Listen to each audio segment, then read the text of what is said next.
ఏమండా ఇది విన్నారా? ప్రముఖ దర్శకుడు మణిరత్నం బాలకృష్ణ కుమార్తె బ్రాహ్మణిని హీరోయిన్గా తీసుకోవాలని ఒక సినిమా టైంలో అడిగారంట. ఆ విషయం బాలకృష్ణ తన కూతురుతో చెప్తే ఆవిడేమో నా ముఖం అందంట. నీ ముఖం కోసమేనమ్మా, నీ ఫేస్ వాల్యూ కోసమే వాళ్ళు సినిమా తీస్తానంటున్నారు అంటే నాకు ఇంట్రెస్ట్ లేదు నాన్న, చేయను అని Now, సున్నితంగా తిరస్కరించిందంట. ఈ విషయాన్ని బాలకృష్ణ స్వయంగా ఆయన హోస్ట్గా వ్యవహరిస్తున్న అన్స్టాపుల్ షోలో రివీల్ చేశారు. మరి మణిరత్నం ఏ సినిమా కోసం బ్రాహ్మణుని అనుకున్నారు? మీకేమైనా తెలుసా? కామెంట్ చేయండి.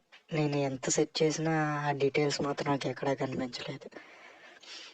మీరు ఎప్పుడైనా బ్రాహ్మణి హీరోయిన్గా ఉందని అనిపించిందా? ఉంటే కామెంట్ చేయండి. Thank you.